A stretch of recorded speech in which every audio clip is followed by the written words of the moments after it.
welcome back to Indigenous Children's Storytime.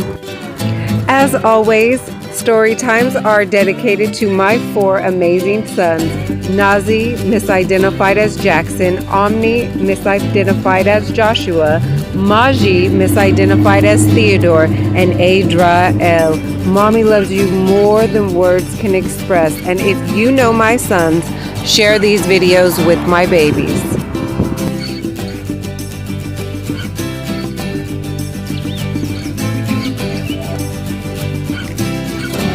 Peaceful greetings. We are back with another story for Indigenous Children's Storytime.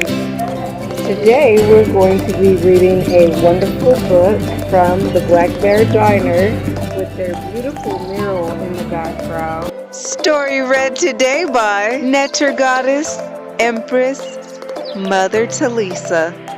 We will be reading The Legend of the Indian Paintbrush. Retold and illustrated by Tomie dePaola. Special note to my sons: these natives described in this book are not the original bloodlines of this land whom live on these reservations. They did not build the pyramid and lived in teepees on our land, while we had vast civilization and pyramid structures that far outnumber all other pyramids in any other locations around the world and in the ocean combined. Meaning there are more pyramids on this land, Atlantis, Turtle Island, than if you were to total up all the other pyramids throughout the world and put them together. The pyramids here would outnumber all of those in total. Book coming really soon with my new and improved children's book cover and new title. New title: Little Nazee the Great goes for a walk with Mommy to the various local valley libraries. I had to change my title because nobody knew that my book is about all of the wonderful and spectacular adventures Nazee and I had going to the library and then while we were at the library. No one knew that my book was about the library at all. Ebooks will be ready just in time for early holiday gifting and long holiday travels. Look in the description to pre-order your ebook today. As I was a former foster child, all foster children will get my ebook for free. Yay! Ignite the imagination, the creativity, and the reader within the little great in your life. Pre-order your ebook today. Now to our book. The Legend of the Indian Paintbrush. Many years ago, when the people traveled the plains and lived in a circle of teepees, there was a boy smaller than the rest of the children in the tribe. No matter how hard he tried, he couldn't keep up with the other boys, who were always riding and running, shooting their bows and wrestling to prove their strength. Sometimes his mother and father worried for him. But the boy, who was called Little Gopher, was not without a gift of his own. We each have our own gifts. What's yours? What's your gifts? From an early age, he made toy warriors from scraps of leather and pieces of wood, and he loved to decorate smooth stones with red juices from berries he found in the hills. The wise shaman of the tribe understood Little Gopher had a gift that was special. Do not struggle, Little Gopher. Your path will not be the same as others. My path wasn't the same as the others either. They will grow up to be warriors. Your place among the people will be remembered for a different reason.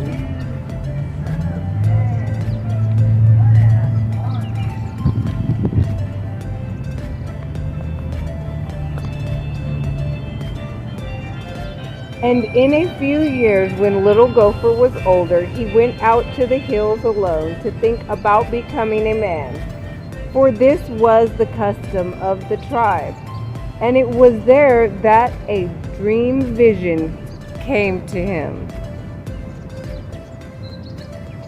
The sky filled with clouds, and out of them came a young Indian maiden and an old grandfather. She carried a rolled up animal skin, and he carried a paintbrush made of fine animal hairs and pots of paint. Ooh, sounds like fun. The grandfather spoke, "My son, these are the tools by which you shall become great among your people."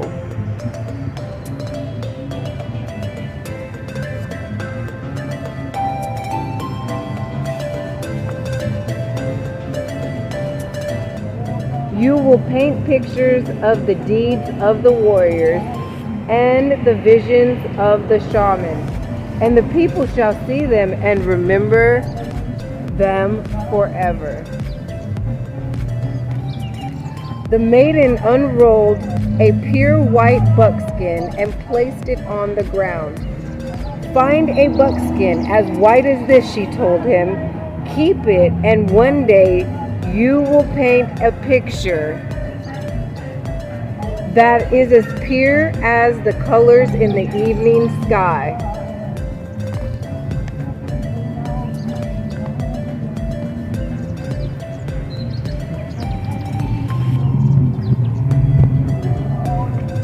And she finished speaking. The clouds cleared, and the sunset of great beauty filled the sky. Little Gopher looked at the white buckskin, and on it he saw colors as bright and beautiful as those made by the setting sun.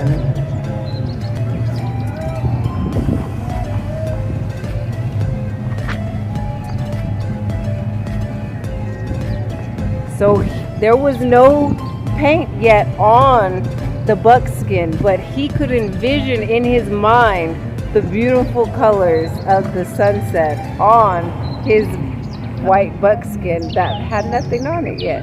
So that means he was using his imagination to see those colors that weren't there. Then the sun slowly sank behind the hills. The sky grew dark, and the dream vision was over. Little Gopher returned to the circle of the people.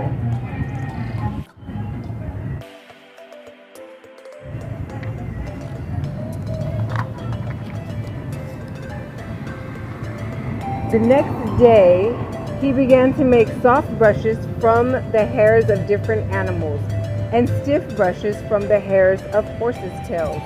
He gathered berries and flowers and rocks of different colors and crushed them to make his paints.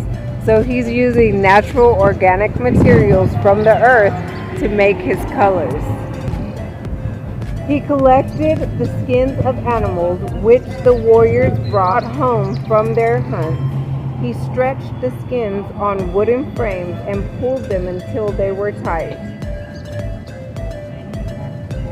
You see right here, this is almost like stretching the canvas.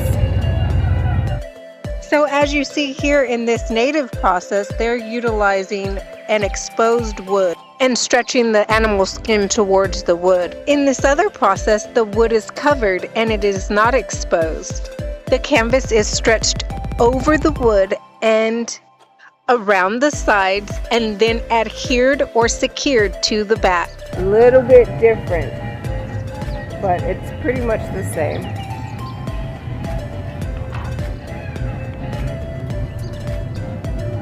And he began to paint pictures of great hunts. Look at all it looks like it could have been bisons or buffalo or maybe bulls. great hunts with the warriors, of great deeds,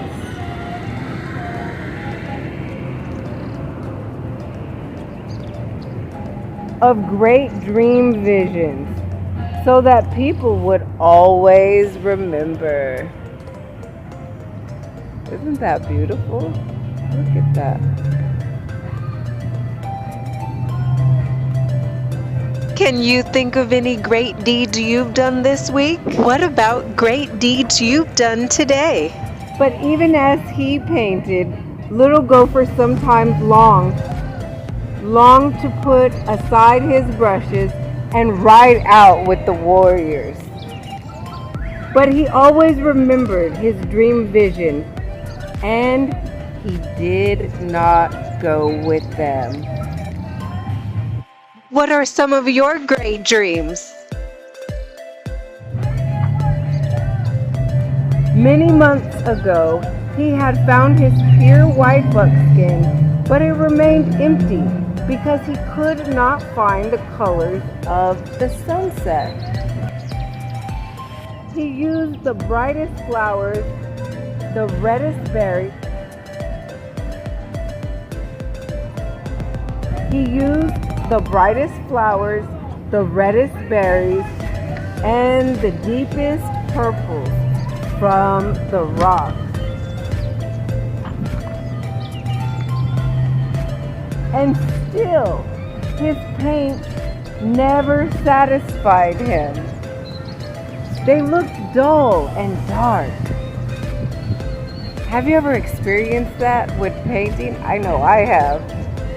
Just the colors in my last painting, I just didn't feel that they were bright enough to capture exactly what I was attempting to express. The Aurora Borealis, aka the Northern Lights, I couldn't find paints that just popped like those colors. They're so bright. So I know I can relate to what he's saying in this story. Can you? He began to go to the top of a hill each evening and look at the colors that filled the sky to try to understand how to make them. He longed to share the beauty of his dream vision with people.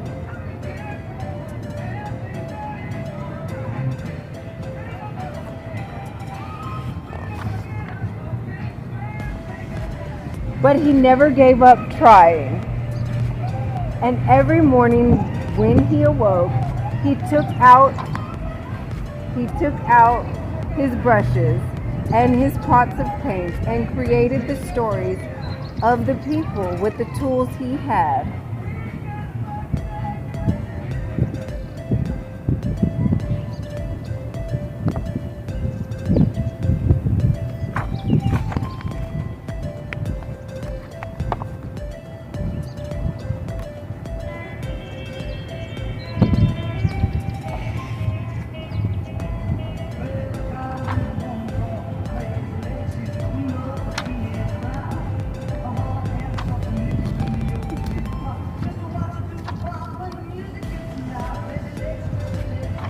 One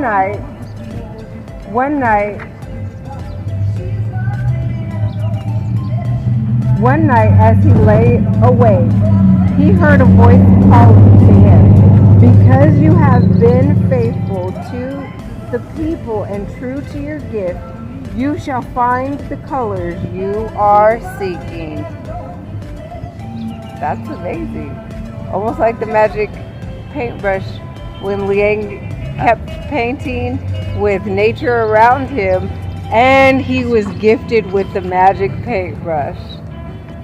If you love painting like I love painting and you love books about painting, then make sure you watch this video next of Liang and the magic paintbrush.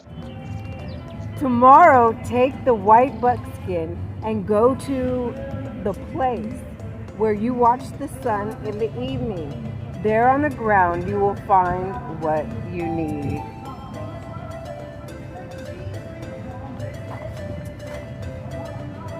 The next evening, as the sun began to go down, Little Gopher put aside his brushes and went to the top of the hill. As the colors of the sunset spread across the sky, you see it across the sky? And there on the ground all around him were brushes filled with paint, each one a color of the sunset. Little Gopher began to paint quickly and surely, using one brush, then another.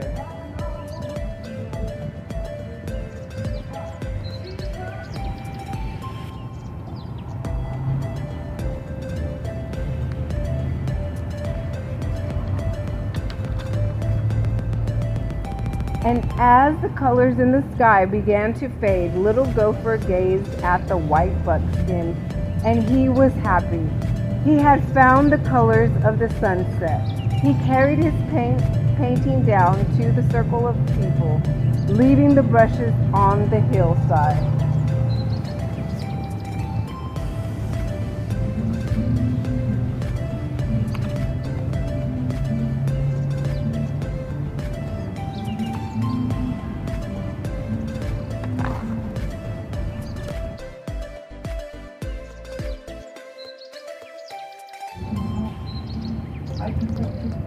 And the next day, when the people awoke, the hill was ablaze with color, for the brushes had taken root in the earth.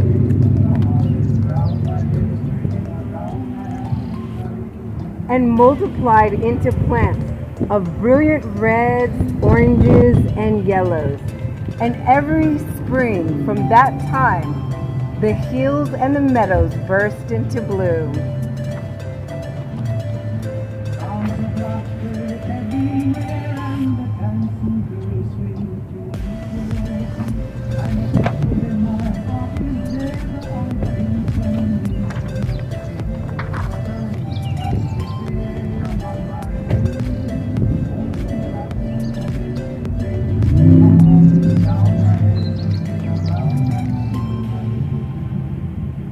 And every spring the people danced and sang the praises of Little Gopher, who had painted for the people. And the people no longer called him Little Gopher, but he who brought the sunset to the earth.